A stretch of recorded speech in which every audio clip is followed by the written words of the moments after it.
Welcome to Your Strata Property, the podcast for property owners looking for reliable, accurate, and bite-sized information from an experienced and authoritative source.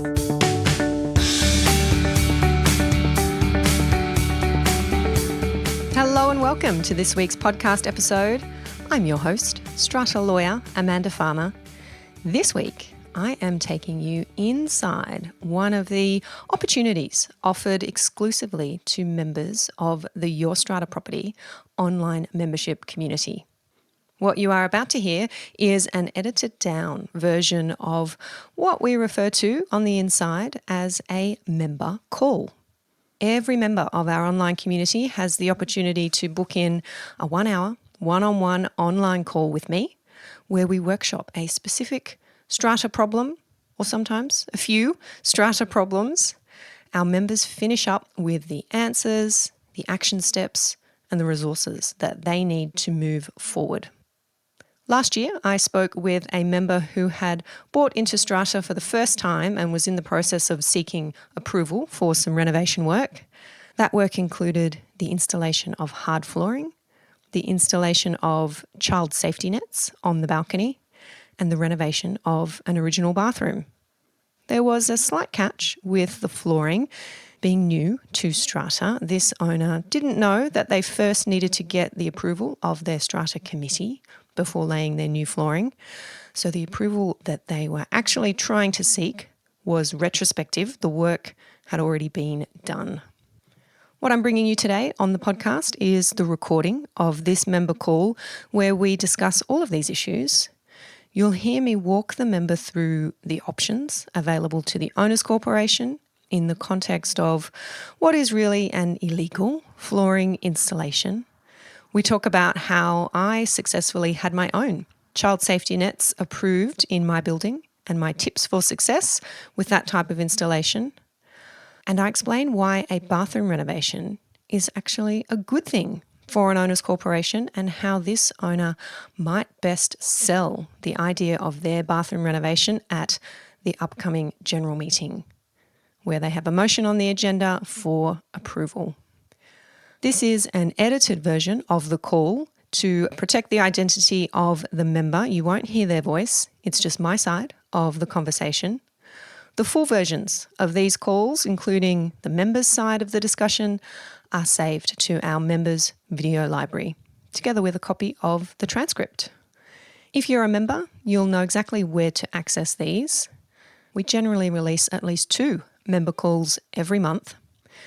Now, I've been recording these calls with members who are sometimes owners, sometimes strata managers, for about 6 years now, and our video library has become a treasure trove of strata guidance on all types of issues, from strata management contracts to how to commence an NCAT application, repair and maintenance, obligations, and lots more.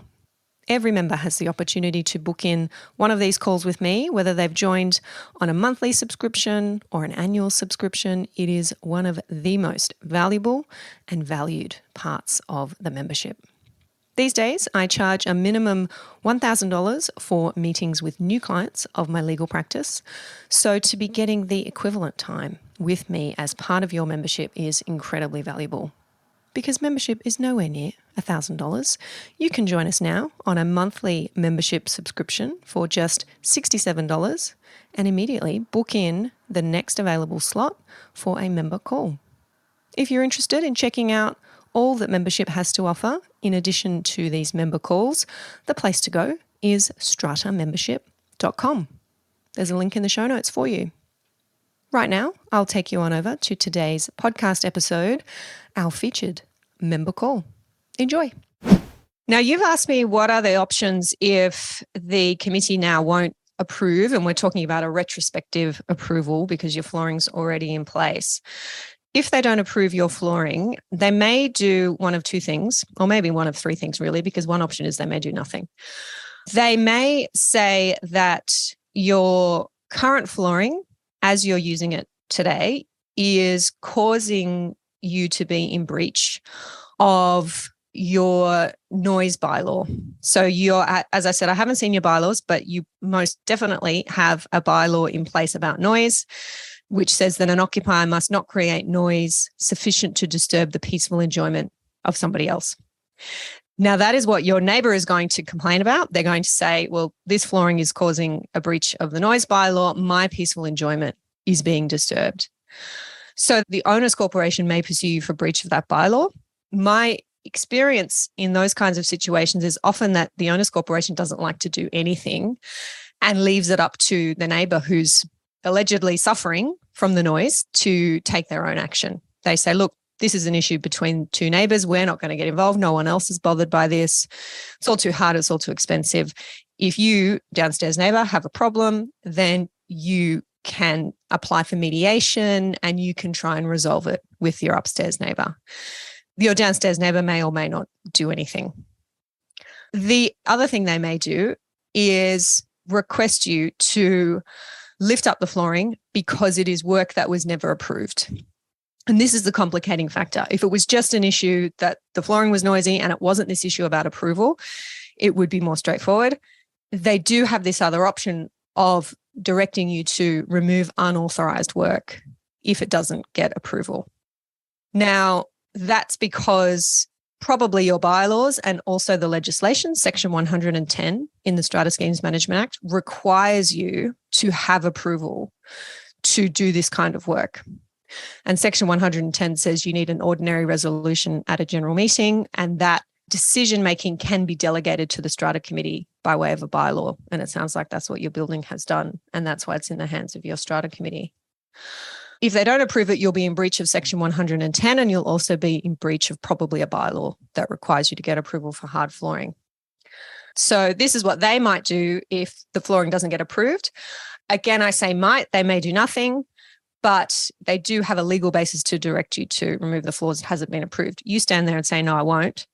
It's for them, the owner's corporation, to then take the matter further, and that's to the tribunal. Starts with mediation. Maybe they'll issue a bylaw breach notice.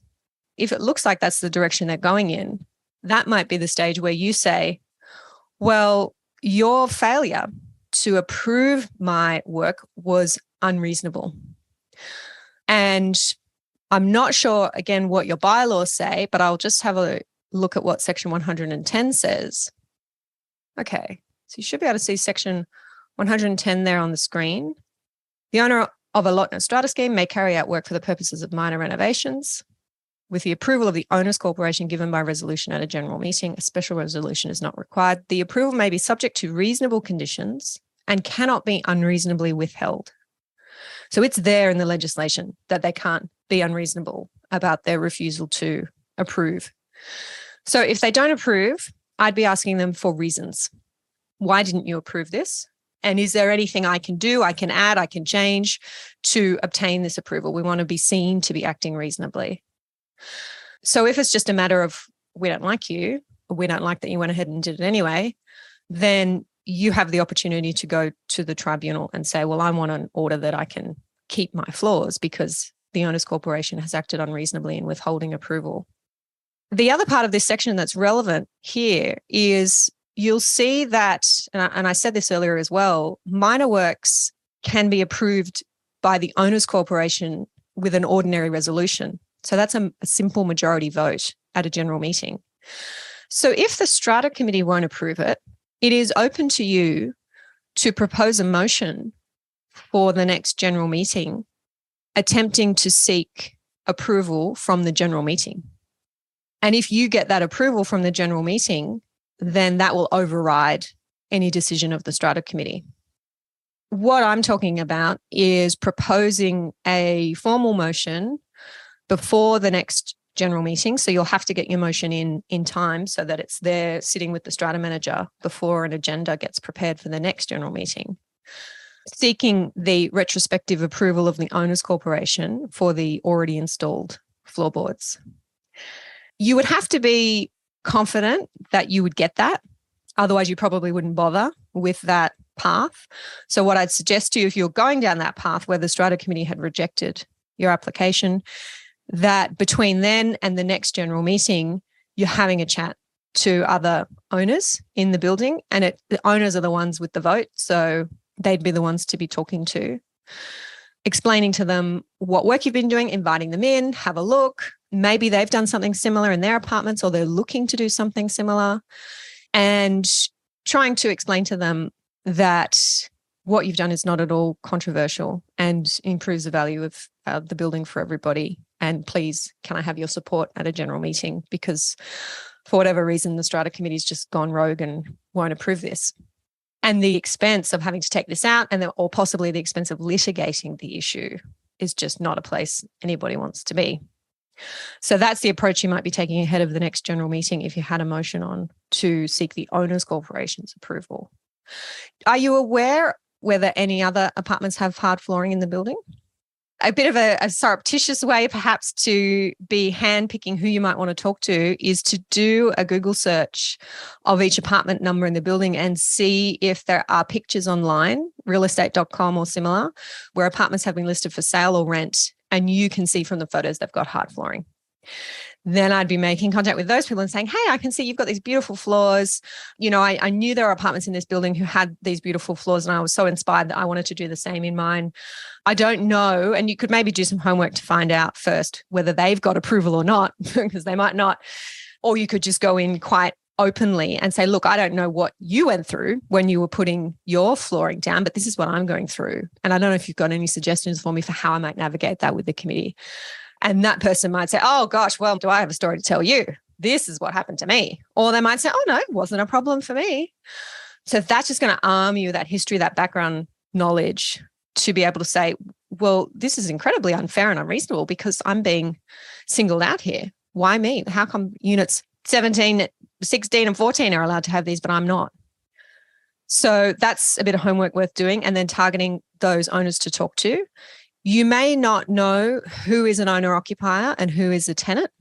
So one way to get that information is to ask the Strata manager for a copy of the Strata roll.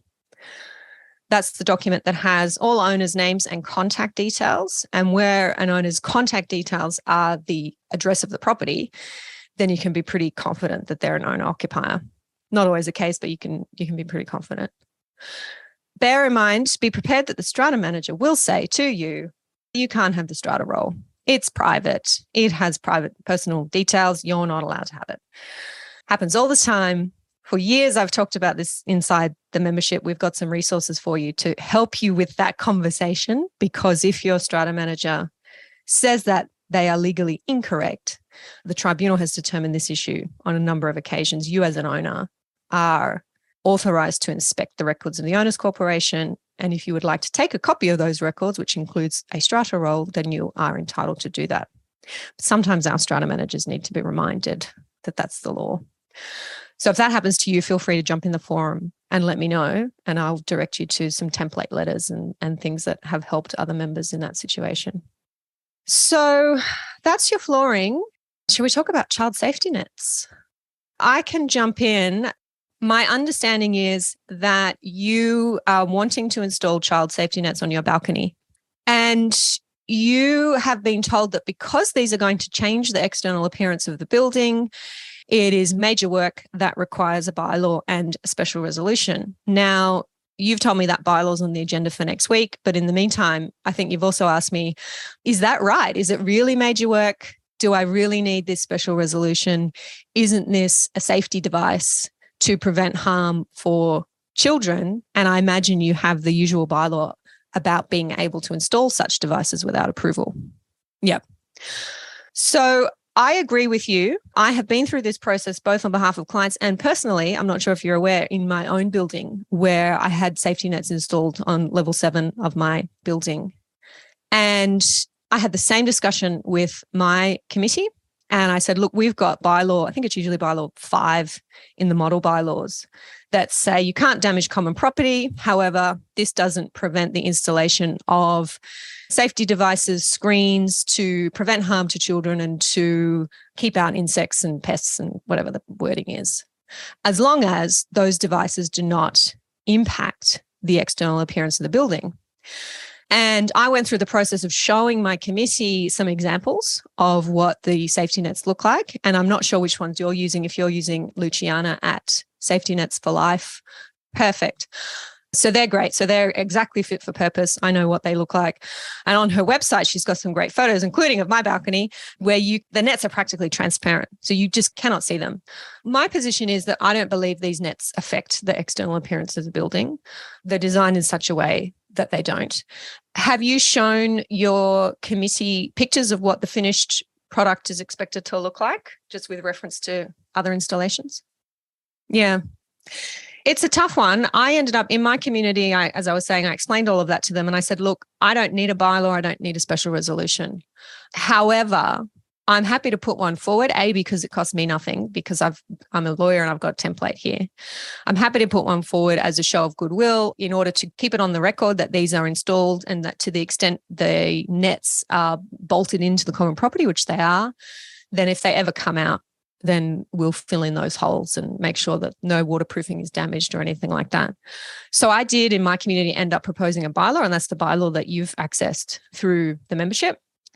And that bylaw went through, sailed through. And I would hope in your situation, exactly the same result will occur because we're talking about safety. And if I were you, I would next week I would speak to the motion, absolutely, and make sure your strata manager gives you the opportunity to do that. Is your meeting online or in person? Okay, so when the motion comes up for consideration, the strata manager may say this motion has been proposed by in lot X. You can all read the bylaw, it's all there. Does anyone have any questions? I would jump in immediately if I were you and say, oh, just a minute, Mr. Chair. I'd just like to say a few things about this motion. Number one, I'm not sure if anyone's familiar with the NetZen system and the company Child Safety Nets for Life. If you're not, I've got a web address for you. I'm going to put it in the chat, or maybe tee up the strata manager beforehand and just say, hey, would you mind? This is a web address that I'd like everybody to have to go and check out Luciana's website. These are the nets I'm talking about. They're not black, like sometimes cat netting can be black and quite thick. I've worked with clients before who've wanted to install cat netting. It's very different. It is made especially for child safety. It is designed to withstand weight. It is installed in a way that's very taut, and it's like a fishing line when it gets installed. And it is almost transparent to the outside view, not intrusive at all. And you'll see some examples of this on the website, which you can share with owners. So for the purpose of next week's meeting, I would be saying I often have young children visiting the apartment. We are on level 3. There has been extensive research done by Strata law academic Dr. Kathy Sherry in respect to child safety on balconies in apartments. And that was the instigator for actually our change to the Strata law back in 2018, where we now require our windows to be child safe. So there is a law which your strata manager will be well across, and maybe those in your building as well, having gone through the process of having child safety devices fitted to windows, because children were falling out of windows as well as off balconies. And Kathy was the one who connected me with Luciana. So if you Google Dr. Kathy Sherry and child safety in apartments, you'll find a lot of her research. That instigated the change to the law in relation to child locks. And then Luciana has taken it to that step of bringing this technology over from South America, I think, for the child safety nets. So your position is quite strongly backed up by some very well-respected research. And what I would be saying, and I took this position at my general meeting where I was proposing the bylaw to say this is not a risk that this owners corporation wants to leave itself open to. I have children in this apartment. I am on level. It is not safe. The balustrade is not child safe. I think we can all accept that the balustrade is not child safe. I'm not asking, you might say this, I'm not asking Owners Corporation for you to upgrade the balustrades because I have an alternate solution, but I need your support to approve that solution. So it's your way of kind of saying, look, if you don't propose this, then I might be seeking an upgrade to the balustrades if they're not currently non-compliant. But here's a solution that I'm prepared to pay for. And it is not cheap. I know it is not cheap. The nets will be installed by a qualified contractor, you can say, which I do recommend. And I'm prepared to take responsibility, as I'm saying under the bylaw, to repair and maintain any issues with the nets, any damage to the common property. It will all be my responsibility. And for as long as that bylaw is on the title, it will be the responsibility of any future owner as well. So the Owners Corporation has every protection. There is no reason to say no to this proposal, and there's a heck of a lot of reasons to say yes. that kind of approach that you've got to sort of put them in a position to say, oh, I really can't, I'm going to look like a child hater if I say no to this, and that they will be exposing the owner's corporation to significant risk. And it's boys. Kathy's research will show you. This is why, I mean, when we decided to move to an apartment, we had Callum, who was 5 at the time, and it's a gorgeous apartment. We still have it and beautiful view. And I remember standing on that balcony going, oh my God, we will have nets. Well, there won't even be a question about interrupting the view or what they'll look like. We will have nets, and any which way I will get these nets through, because I couldn't sleep. And boys, what I was about to say, was that Kathy's research says it's boys that go over. It's boys, because they just don't have that part of the brain. They're just adventurous. I don't know. Yeah, they're crazy. Yeah, they don't think. And the nets are just wonderful to have. Yeah, they're great. Such great peace of mind. Yeah. So hopefully that gives you some ideas for next week. If it fails, I think give some more thought to whether you pursue the angle of, well, you know what? I don't need a bylaw anyway. This is not going to affect the external appearance. It's cosmetic work that is for child safety. I'm just going to do it anyway. Give some thought to that. I think you've got a good argument there. And that kind of sows the seed. Well, if we knock down the bylaw, she's probably going to do it anyway because she thinks she can. And then we don't really want to have a legal argument about that. So I would weave that into when you speak to the motion. And the beauty of being online is you can type up your notes beforehand. I don't know how comfortable you are speaking to a room, but you can read it out, and you can even say that, look, I'm quite emotional about this issue. I'm quite anxious about it. So I've made some notes so that I don't forget the things that I want to say. And if you don't mind, I'm just going to read those out. There are a few things that I haven't seen, but yes, these situations I have been in, and when you've been in them, then it's easier to help others who are going through them. Any more questions? Hi, this is Amanda in real time, just jumping into the episode here. So far, you've heard me talk about hard flooring and child safety nets. What I am about to cover with our member is a proposed bathroom renovation and a bylaw that is on the agenda of an upcoming general meeting seeking approval for that renovation. Here we go. If they have an issue with something that's in the bylaw that, we want this added or we want that added, then as long as it's easy enough for you, I'd be saying, yep, of course, we can do that. We can do that. And it is possible. I'm just thinking about your timing. If they say, we want a clause in the bylaw that says you'll get a waterproofing certificate and you'll provide it to us when you're finished, I would suggest saying at the meeting, yep, that's fine, not a problem. I'm happy to agree to that now. And we can amend the motion so that the bylaw includes those words, and then we can vote on the bylaw as amended. So they're not saying, go away, add those words in, and then convene another meeting and come back with another bylaw. That's just a waste of time. So say, look, if everybody supports that approach, yep, let's add clause 1B to the bylaw that says, when I'm done, I'll provide a waterproofing certificate. And the strata manager should be across that and be able to say, yeah, that's fine. We're not changing the effect of the bylaw. We're just including some more protections in there for the owner's corporation. So whatever it takes to get that bylaw through, if it's things you're prepared to agree to, then put them in at the time. Maybe before the meeting, do your research about other lots in the building and say, well, look, Unit 3 did it last year. Of the 18 units, on my research, 60% have new bathrooms. So everyone else has had this opportunity. It's now a value add that I would like to bring to my property. And when we do this, when we upgrade our bathrooms and we take on responsibility for the future repair and maintenance of that upgrade, we're reducing the burden on the owner's corporation. Because legally, an owner's corporation remains responsible for original common property, and that includes original bathrooms. And I'm not sure how old your building is.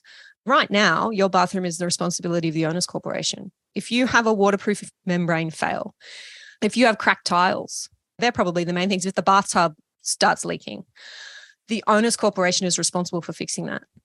And that can become, I've seen that in communities, become incredibly expensive over time, because especially if there's original building defects that were not properly addressed back when they could have been, and then everyone's waterproofing starts failing at the same time, the cost of having to do all those bathrooms.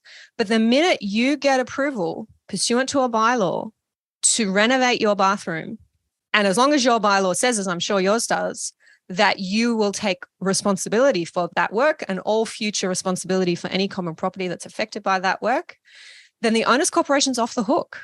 So that's one less bathroom that they have to deal with ever again. Whether you sell, that bathroom, the minute a bathroom's renovated and there's a bylaw shifting responsibility, the owner's corporation's off the hook. And you can use those words in the meeting. Say, I want to take that away from you. And if you can find out whether there's been other bylaws registered for bathroom renovations, in your contract when you purchased, there will be a copy of the registered bylaws. So go back to that contract. There'll be all of the model standard boring bylaws. And then there'll be additional bylaws that have been added over time. And you may find, maybe not, it's a young building, yours might be the first. But if it is the first, then it's important to make this point because they may not have heard it before. But if Unit 4 has done a bathroom renovation, you can say, look, there's Special Bylaw 3, which was made last year, was to approve Unit 4's bathroom renovation.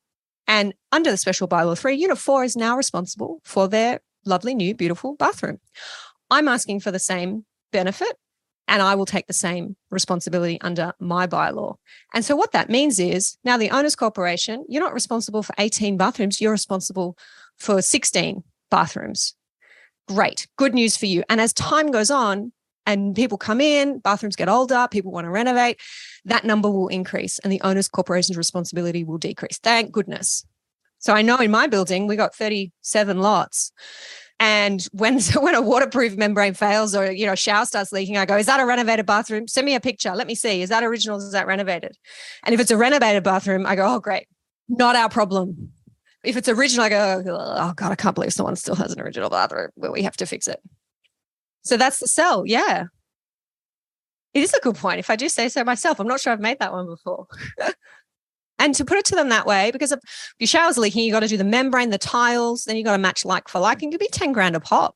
I think we paid recently 5 grand for what happened in our building actually is we paid 5 grand for Mega Seal to come in and seal a shower.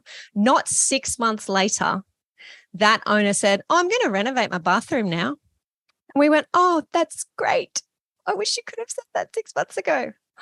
So that's the pain that can happen as the building gets older and where original bathrooms are still in place.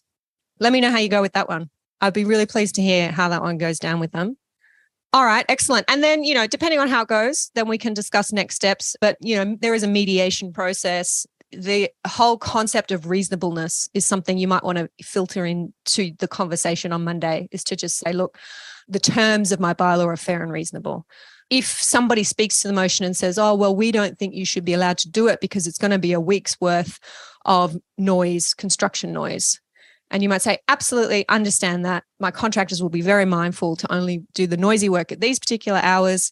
If somebody's on a call or is a shift worker, please communicate with me and we'll do our best to accommodate all of that. But at the end of the day, it's a week. It's a week in an entire future of this building where I'm going to take responsibility for this bathroom. And to object on the basis of noise is, in my view, unreasonable. And you kind of filter in those words that the strata manager will be going, ding, ding, ding. She knows what she's talking about. Better be careful here. Let me know how you go. Thank you for listening to Your Strata Property, the podcast which consistently delivers to property owners reliable and accurate information about their strata property. You can access all the information below this episode via the show notes at www.yourstrataproperty.com.au. You can also ask questions in the comments section, which Amanda will answer in her upcoming episodes. How can Amanda help you today?